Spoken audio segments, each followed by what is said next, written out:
Hi there, this is Erica DELSIGNORE. I'm the founder of Daily Lead Campaign, and you are listening and watching my Great Minds, Great Marketing interview series with Dr. Mike Lorence today. I am super excited to bring him to you. He is just such an expert. So I'll read some of the stuff. I got to tell you, the bio is incredibly impressive, Mike. So first of all, Mike is a corporate rescue expert, a serial entrepreneur, professional speaker, an author, a professor, and a former U.S. Marine officer. And he specializes in the areas of Salesforce systemization and talent acquisition. So we're really going to be learning a lot today about who to hire, how to hire, and what hires are really going to make a difference in your business right away. I'd like to also mention that in his entrepreneurial life, he has founded 4 firms, including a niche player in educational finance space and a university-funded startup in the customized back products industry. He's the founder and CEO of Magnolia Buyout Partners, and it's a boutique private equity firm specializing in purchasing mature lifestyle companies in Mississippi with a gross annual sales of 1 to 50 million.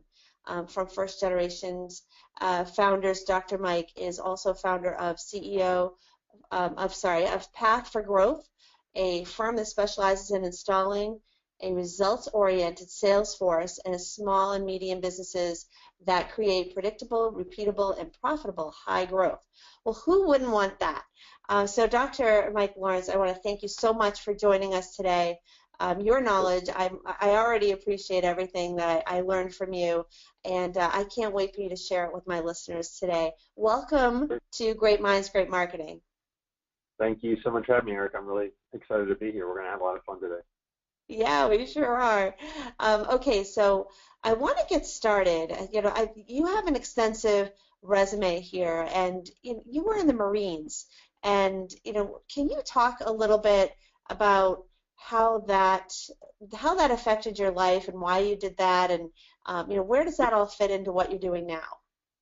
That's a great question. Thanks for letting me talk to you about that. So I grew up on a dairy farm in Pennsylvania, and I decided that shoveling cow poop for the rest of my life was not going to be a long-term career move for me. So the high school guidance counselor's office my senior year in high school, and I said, I really want to get paid to travel. And so she recommended that I try the Marine Corps because they do a lot of traveling there and you get paid for it.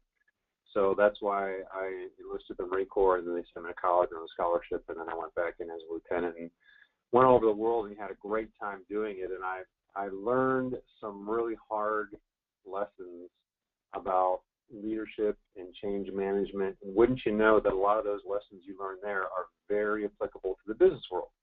Absolutely. And so that's what I have had a lot of fun doing, is just taking some of those lessons learned about people and leadership and change management and just applying them to marketing, applying them to sales, applying them to businesses, small businesses. And so we might talk about a few of those here today. Oh, perfect. And I also wanted to ask you about your PhD. What did you get it in? How has it affected your life and business so far? It's in business, and the fancy term for this is what they call talent acquisition, which is the egghead academic way of saying how to recruit and hire people that perform at a very high level and then manage them to their very best output and very best results. And the reason why I did that is because I spent about 4 years doing turnarounds. So I'd fly around the country, I'd get on a plane on a Monday, I'd parachute into a business that was failing. I'd work there for maybe 2, 3, 4, 5 months trying to rescue it from the brink of disaster. Was successful a good amount of time, but was not successful a fair amount of time. And I did conclude that experience that the number, it was a laboratory that I got to test a lot of ideas in, because think about it, when you have a dead body that comes in on a gurney in the ER room, there's really not much you can do to mess it up. Right. And so was a laboratory to test a lot of ideas, a lot of the areas in the things of process improvement, Lean, Six Sigma, theory of constraints. I learned a lot about that. And through that, I really figured out, or at least my experience taught me, that people were the number one root cause of every other problem. So a lot of the mainstream solutions to improve businesses are really fundamentally just a Band-Aid that does not address the ultimate root cause, which is the people. And a lot of people will agree with me when they say that, but there was not a lot of empirical evidence to support that hypothesis. So that's why I did a 4-year PhD on it. And basically what I did, Erica, is I got a very well-known author to turn over his Rolodex of personal consulting clients who are mostly Fortune 500 CEOs. And I got to interview them one-on-one, and I got to pull a sneak peek curtain back behind the way that they hire and recruit people and how they get maximum, like, eye-popping results. And so I wrote all that up and created a system around it and published that, and it's since gone on to become the #1 downloaded dissertation in the world in talent acquisition. Wow. Wow, that's amazing. Congratulations. You're the first person I know that has gone to school for talent acquisition. So I think that's incredible. You know, it really does make a big difference, the people that you hire. So you were able to put empirical numbers on that, and that's what people need to see to start making better hires. That's for sure. When I used to recruit, I used to tell people, look, if you make a mishire, then it could cost you anywhere from $25,000 to $100,000. It really just depends on, or more. It just depends on what the position is. And I did all sales, so if you don't have a good salesperson, there's a lag time with getting people ramped up and getting them selling in technology anyway. And it was disastrous for a lot of companies because they weren't hiring the right people. It was just like hire after hire after hire. They were just cleaning out their whole sales team, and it was painful for the company, that's for sure.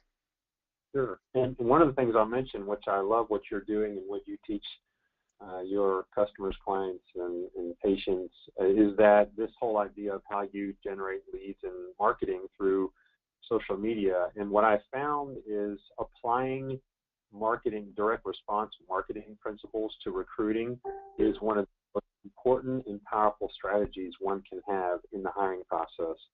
See, when most people go to recruit somebody, they'll maybe have a 1 or 2 page job description in front of them. They might have some idea of who they want, but what they're not typically doing is having a really deep funnel of multiple hoops that the candidates jump through before the hiring manager ever talks to them. And Exactly. Think about that in marketing. I mean, that's what we do in a good marketing funnel, and so we should be doing that in recruiting. And that's what I found is to be, and we do this in the companies that we own today. They are very deep marketing funnels that sit at the front end of these recruiting ads. And so, for instance, if you respond to one of our recruiting ads, you got to jump through a bunch of hoops before you ever get on the phone with somebody. And so what that does is it naturally self-selects people that are willing to play that game and get to a certain point in the recruiting process. And all we're doing is applying marketing strategies just like you're teaching. Wow, I think that's fantastic. So when you were doing all of those, I would back up for a second. When you were doing all of those interviews, what was the most interesting research that you've seen, and what would really help our listeners grow their businesses? Yeah, a couple of very interesting insights. So we know from the Journal of Business Venturing, which is the most read and most successful peer-reviewed journal in entrepreneurship. It has to be published at the University of Virginia.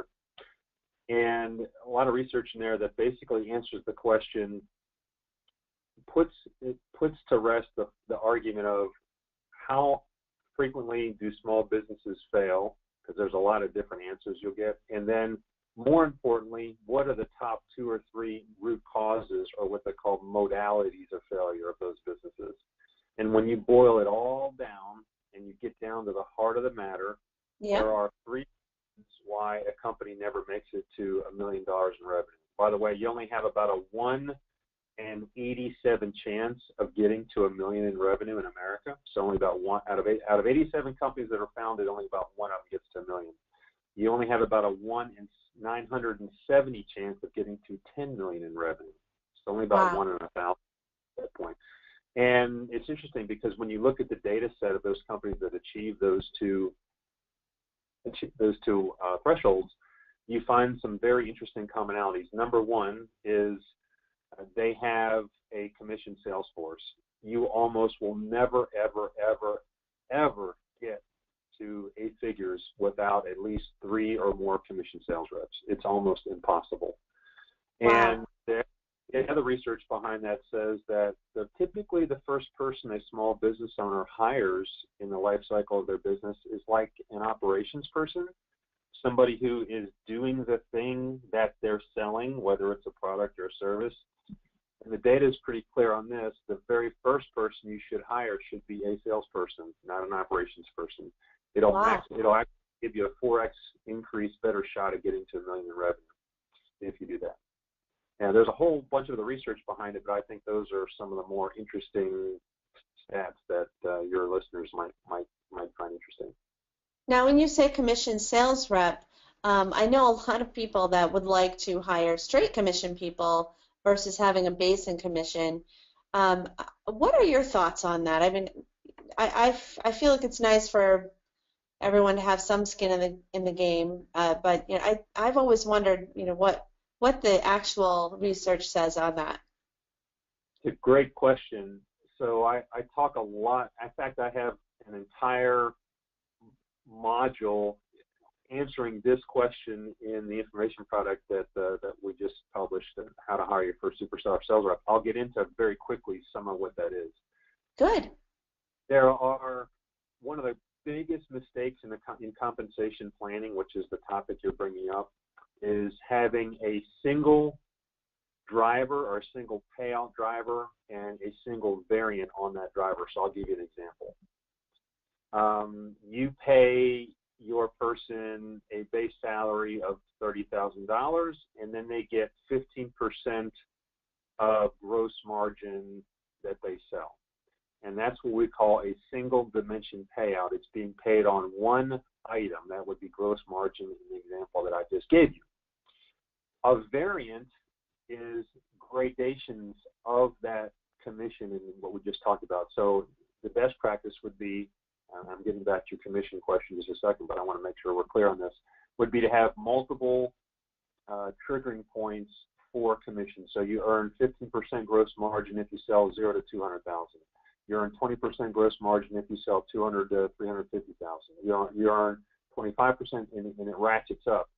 The research in discretionary output, which is the term given to this squishy concept of how to get somebody to work really hard, the term for that is discretionary effort.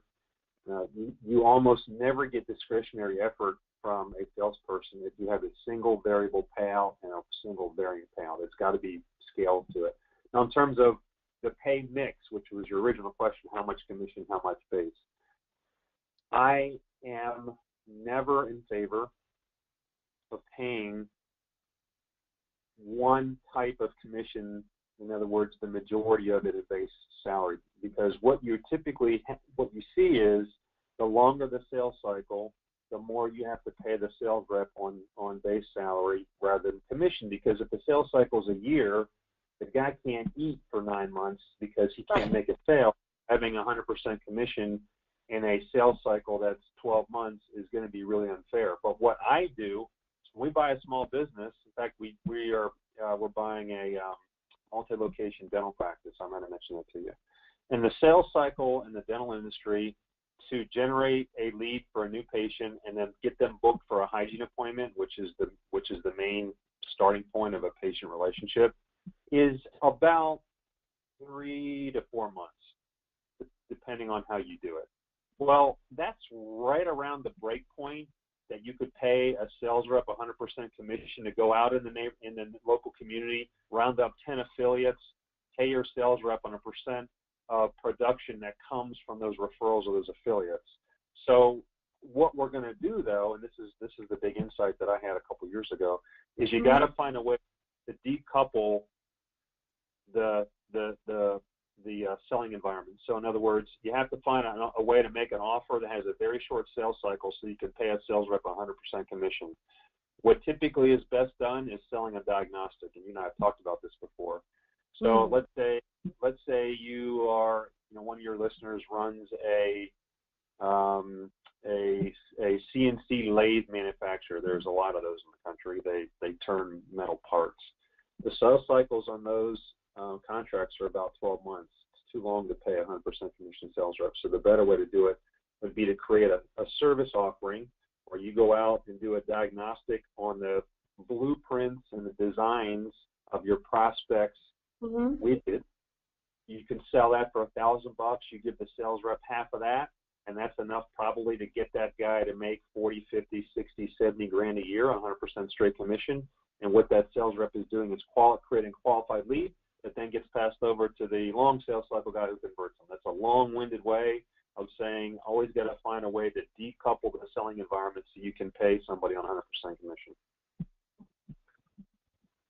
So you have 2 tiers of sales reps in that particular example. Always. I've actually seen a lot of that in info marketing as well. I think it's a huge mistake to have one person that needs to both find the leads and close the deals. I've been on so many sales forces where that was the case, and got paid huge base salaries and long sales cycle. But what happens is in the beginning you have a lot of time to cold call, and then once you start having appointments, these are long sales cycles. I was selling data center and other types of technology, and they have 20 competitors coming in there. They're looking at everybody. It requires several meetings, and then you've got to have your internal meetings. And before you know it, you have no time left in the day to cold call. And of course, it's never someone's favorite thing to do. So, I mean, that absolutely makes a lot of sense. I mean, hey, I'm great at cold calling, but it's never. It doesn't mean I like it. It doesn't mean I like to do it. Right. It doesn't mean I want to do that. But yeah, so I think you're right. And I've seen really small businesses in the info marketing, like small in reference of like how many people work there. So they might have 5 to 10 people, and they've broken it up. They'll have 2 or 3 sales reps at least. If they only have 2, they've got one that goes and gets the leads, and then one that closes the deals. And they're running over $1 million businesses, and keeping a small staff and living the life that they want. And so you absolutely have seen it work for people that you and I know. So like in our info marketing businesses. But yeah, that's incredible. That's great advice for people out there, because I think that people do it backwards all the time. So I love that you have that as part of your course, and it makes a lot of sense that the longer the sales cycle, the more you have to pay. So you're breaking it up like that. That's great. I wanted to talk. I want to circle back. I mean, we're kind of getting into the crux of the matter, but I just want to add something in here. Like what you do for fun. I know you're an avid runner. You say you get most of your business ideas while you're running 10 miles. What else? Yeah, I found out that for whatever reason, my running time is early in the mornings, and so it's like my time to myself, and I really like it. It's dark, and nobody's out there, and it's just sort of me and the big black wide open. And I found that whenever I was getting the best ideas when I was out there running, because I think my mind can just sort of freewheel, and it's not constrained by the minutia stuff that is always trying to get in there and knock me off balance. Exactly. And it was getting so bad where I couldn't remember everything that all the ideas that I was going for a run. So then I learned I had to take my phone with me so I could record my voice and record these ideas as I was running. And then, of course, awesome. It's hard to hear as you're huffing and puffing, like when you're trying to record it.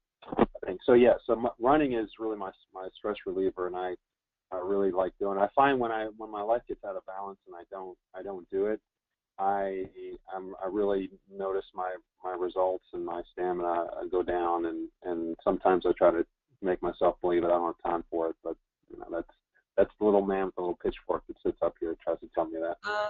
all have that, don't we? You travel a lot. How many weeks do you think you travel out of the year? I travel 50 out of 52. Really? See, now that's awesome that you can keep your health regimen up. You have to. Otherwise, you would just fall apart if you didn't, eat right and try to exercise while you're on the road. So that's amazing. And I know you have it's a couple of kids. Yeah, four kids, all girls. Four all girls. Yep. A lot of estrogen in that house. Lots of drama. Yeah, I've got a 3-year-old and she's already started with the drama. Everything is so dramatic. I thought I'd get a little time off, but didn't work out that way.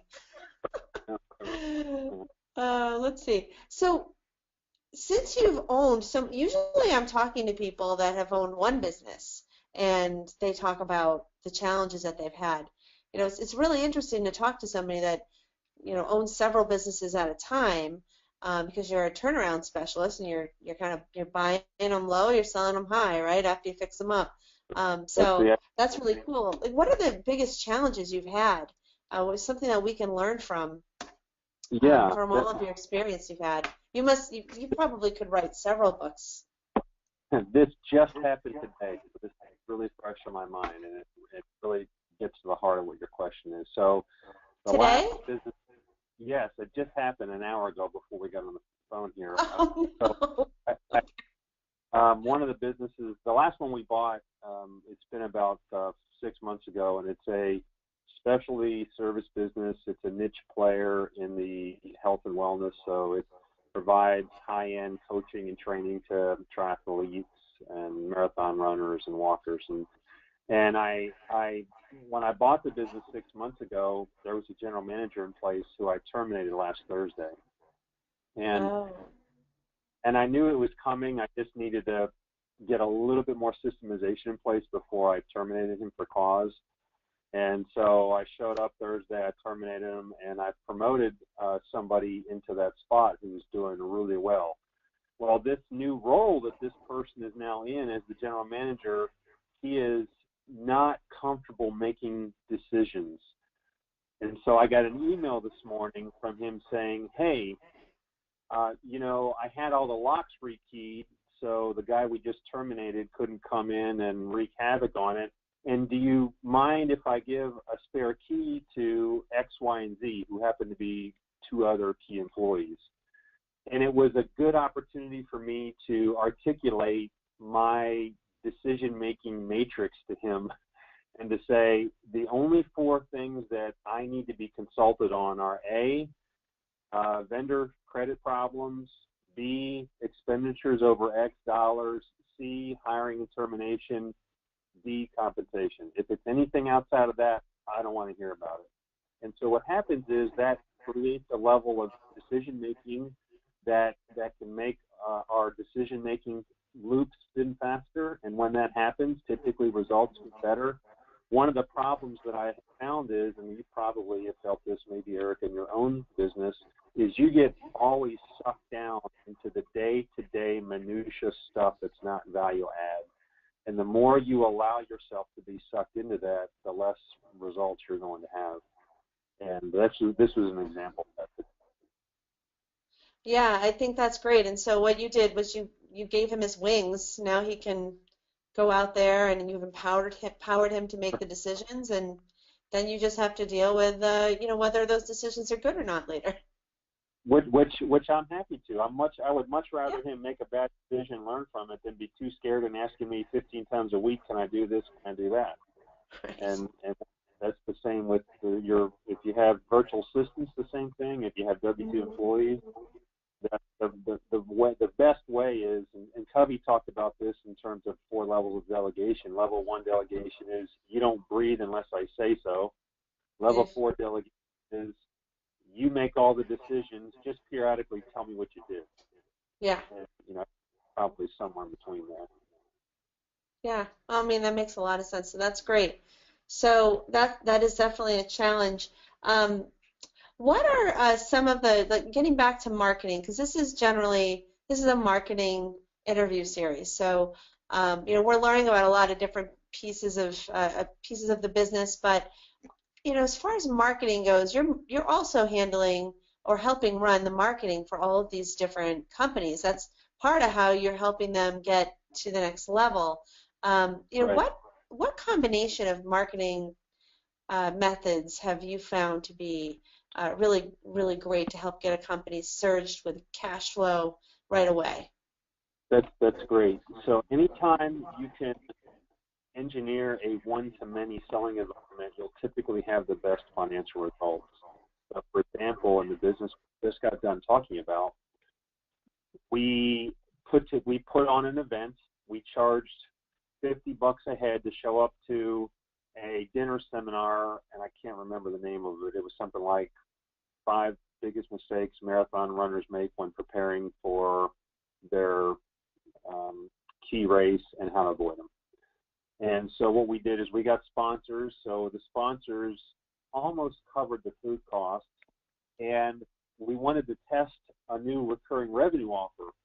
And a recurring revenue offer is just a subscription-based offer where you get them on recurring billing. So what happened was we jammed about 30 people in a room. We charged them $50. We gave super great content. And then at the end, we made an offer. And we had about a 22% conversion rate on a service that we're selling at 4 times higher the industry average pricing on it. Great. So not only was it monetarily beneficial, but it proves that model works, but nobody else is doing it in our market. So that would be, so any way you can create an event where you can get into one-to-many selling is almost always going to have the best results. Number 2, and then I'll turn it back over to you. Number 2 is copywriting tends to be the long pole in the tent in implementing a lot of the marketing campaigns. And so what I have found is, and now when I hire people that are going to be in any kind of P&L management or any kind of responsible for running part or all the business, they have to have a mindset to be able to learn how to copyright. And the gentleman who I just mentioned to you that I promoted, I have been training him for a good 4 months in copywriting. On a scale of 1 to 10, he's probably a 7. And he started at about a 1, not because of my teaching, but because he's motivated to learn it. And so that the sense of having a good copywriter in the business who knows the market it just makes all the marketing results way better. Wow. Yeah. No, I'm sure it does, and I'm glad that you can see that and you can measure it with each marketing piece that you use. Are you doing mostly direct mail, or are you using something else? So we're starting to test direct mail next month to drive sponsorships to a big series that we're going to do. So currently, when I bought the business, I had an email database of 6,000, and they did no email marketing. So in the first 30 days, we did 4 email campaigns that had a return on investment like 90 to 1, some crazy thing, because there was so much pent up in the email list. And we have Infusionsoft, so we measure everything, of course. Yeah, absolutely. So for those that don't know what Infusionsoft is, a software that really tracks all of your marketing, your email campaigns.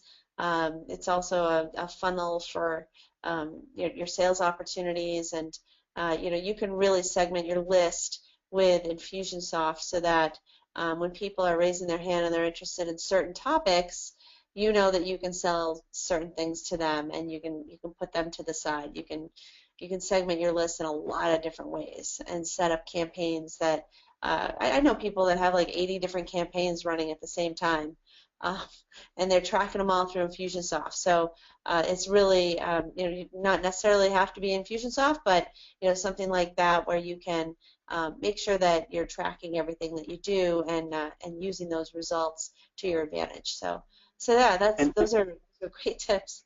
I'm not getting any money from Infusionsoft for saying that. Let me mention one more thing about that. We are really, 2017 is what we're calling our year of foundational systemization. And what that means in marketing is whenever we turn on a marketing campaign going forward, it has to be evergreen. So the way the copywriting is written and the way the funnels are set up is they have to be able to be written one time deployed one time, but then lived there forever. And so that requires a little bit more planning. And when you do time-based action sets in your CRM system and you make deadlines for offers, it makes it a little more difficult. But that way, when you're investing resources, scarce resources in marketing, you just spend the money one time to set it up, and then it gives you results for months and months. Yeah, absolutely. Let's see here. What else? So, you read a lot of books and you've taken a lot of courses. Bless you. My next question is, what is your best course, and what books do you really find have helped you out in business the most? Yeah, sure. It's a great question. Well, very remiss if I did not mention the Ultimate Sales Letter by Dan Kennedy. That's on copywriting. We just talked about copywriting. I make all my copywriters who work for me with that. Also, the Ultimate Sales Machine by Chet Holmes. That's a good blend between marketing and sales. The one I'm reading now, that I've read it before, but I'm really interested in getting back into it, is Scaling Up by Vern Harnish. And he's the guy that did all the research on the gazelle phenomenon, and that's a really good. And there's some tools that come with that book that you can get for free if you opt into his website. I don't remember what the URL is, but Google it. It's Vern Harnish, V-E-R-N, Harnish, H-A-R-N-I-S-H, Scaling Up. Scaling Up. Yeah, you're not the first person to mention that book, so it must be amazing. So definitely go out there and read that, everyone. Yeah. And what about a course? You've taken a lot of courses. Yeah. Okay. Great. Well, actually, I'm a little biased. I teach an MBA course. In fact, I'm teaching it this weekend in the executive MBA program at the business school near where I live, and it's all about talent acquisition, so how to hire superstars. And of course, in addition to that, I have an information product that I've put together with GKIC, Glazer Kinney Insider Circle, and it's entitled How to Hire Your First Superstar Sales Rep. If your members know anything about GKIC, the Super Conference, they'll be hearing more about that at that event, most likely.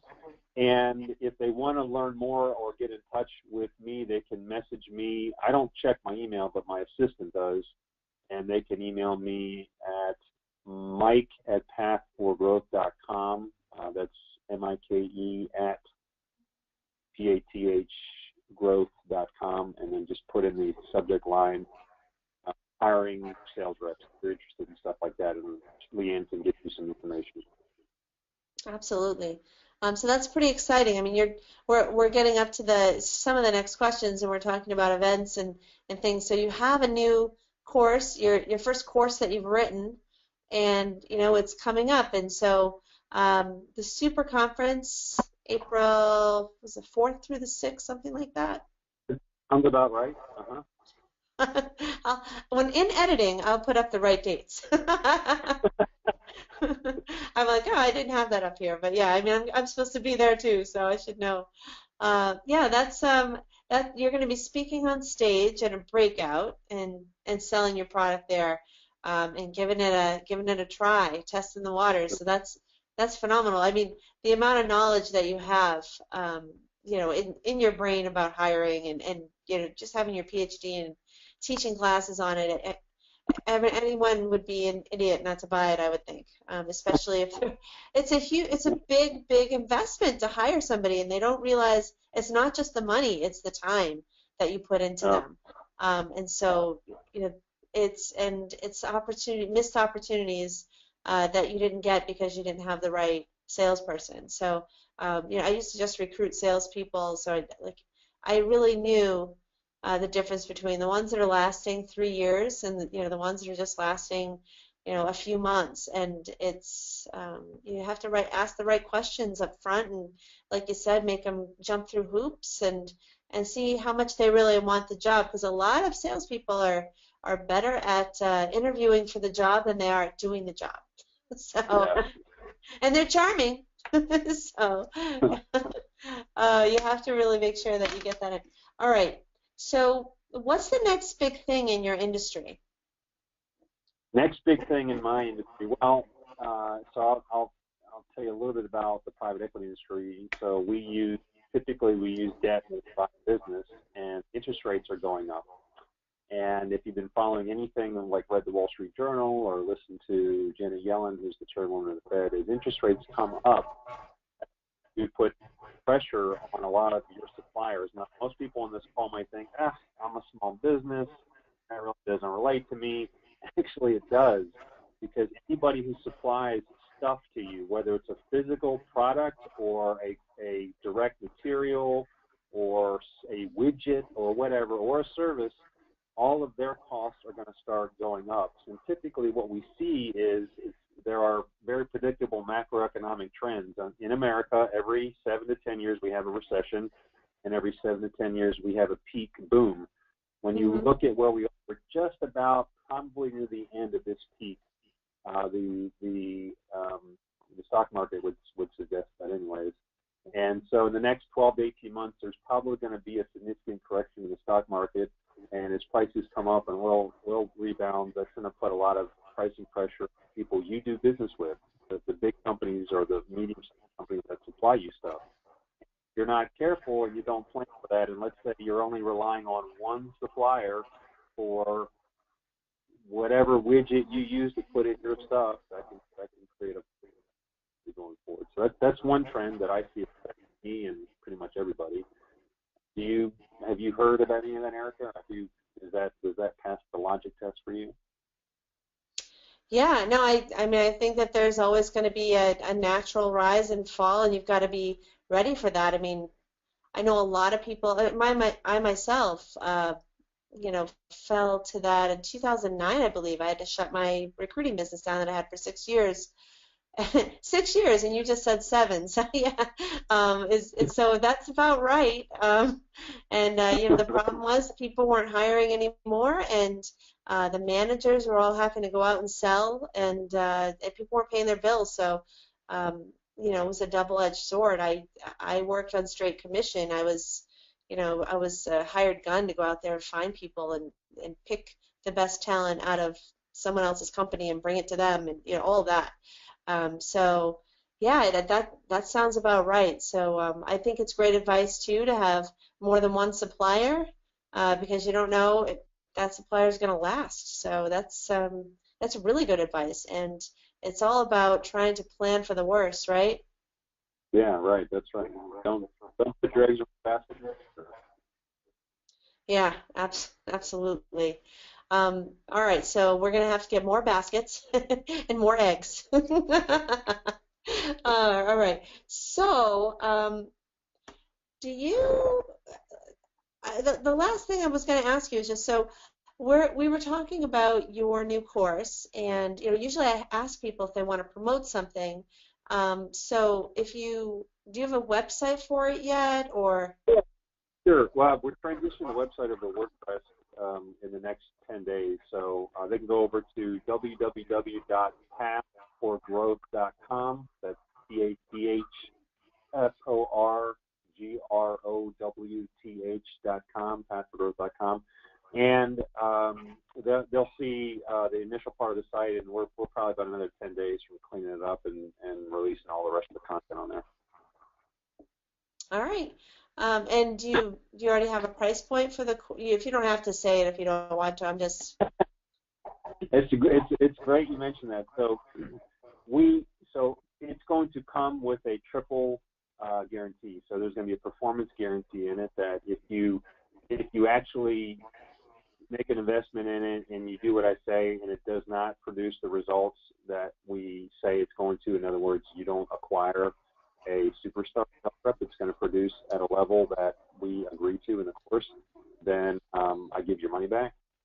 There is also a second fee that says if you do make an investment in it, and then any time between now and the next 12 months, you change your mind, you close your business, whatever, something happens, and you just realize you didn't need to hire sales reps anyways. You just say so, and we give your money back. And so the price point is going to be revealed as we roll the website out. So I'm going to keep that under wraps until we roll the site out. Okay, well, hey, that makes sense. All right. Well, I just wanted to say, thanks so much for coming on the show today. It's been incredible to have you to be able to pick your brain a little bit about hiring and what kind of hires really make a difference. Definitely want to have you back sometime. That's for sure. And for all of, yeah, perfect. And for all of you out there that are listening in, Great Minds, Great Marketing, we'll have more interviews coming up. You'll see these on social media and on my website. And if you have any questions for Dr. Mike, I will have his information edited in the videos that come out of this interview. So if you missed anything, don't worry. We will have the information out within the next couple of weeks, and you'll be able to look it up whenever you need to. Hey, thanks again so much for coming. Really appreciate it, and I look forward to seeing you at Super Conference. That's right. I'll see you then. Thanks, Erica. All right. Thanks again. Bye-bye.